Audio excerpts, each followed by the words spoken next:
I never had much luck starting and running a business. In fact, I ran about 25 of them into the ground. Started when I was 8 years old. I was doing landscaping with a friend of mine, and I was trying to cut some expenses. So I wheeled my bike and my wagon up to the gardening store and got caught stealing pine bark at 8 years old. That's right. They wheeled my wagon and my bike in the paddy wagon with me to the police station. Anyway, my stepfather asked me, well, first he slapped me across the face as soon as he got to the police station. He asked me why I stole all this stuff if I was making money. And I said, well, I was trying to cut my expenses. Here I am, I was 8 years old. Anyway, I ended up proceeding to selling light bulbs at 15. And I was the top light bulb salesperson because it was a telemarketing job. And I remember the script that if the people didn't want to buy the 5 circus tickets, then they would be able to donate them to 5 orphans.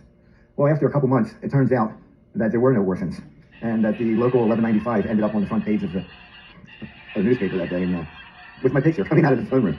That was that. I was shut down. And then, of course, I went and started a trucking ovenware distribution company. Basically, what we did was we got these seconds from Anchor Hockey. It was a 31-piece set of ovenware.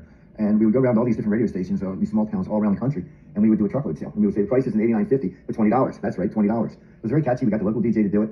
The problem was there was another company running around doing the same thing with Gillette seconds. And you know what the problem with those were?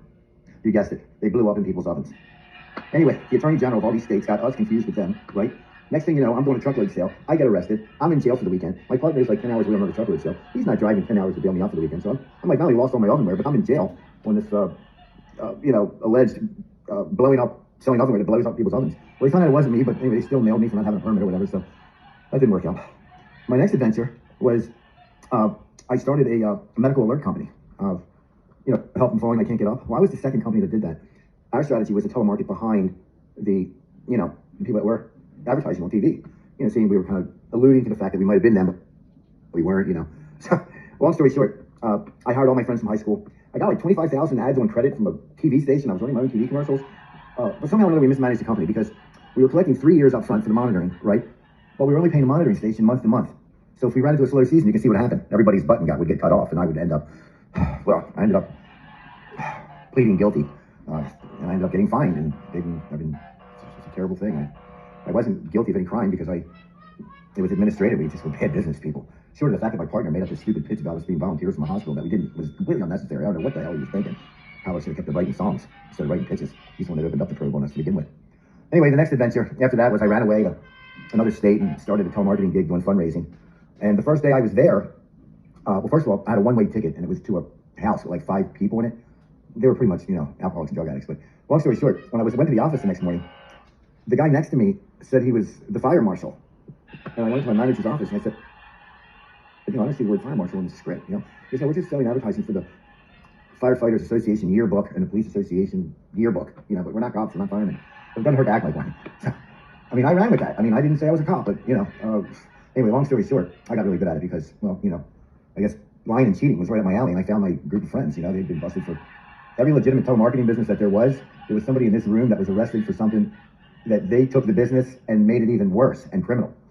These people that I met, we were doing light bulbs, selling premiums to businesses.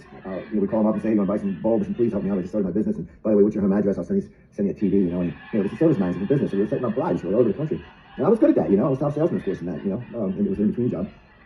But these criminals, they would start extorting the servicemen, and the poor servicemen would say, well, I just bought like 10 barrels of this chemicals yesterday. And the telemarketer would say, well, dump that shit, or else I'm going to tell your boss about the 2 TVs I sent you.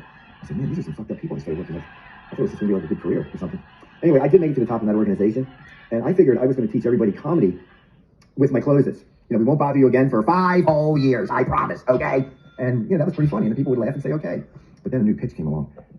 330 offices, 4,432 telemarketers who started using this new pitch that I was against, saying, because we were collecting for the police and firemen, fire association, so they would sell the police, and then a couple months later when the check cleared, they would call back, and instead of selling the firemen, they would just say, no, it was us that called you, and then kind of confuse the people. And it ruined the whole industry, and I got out of there quick.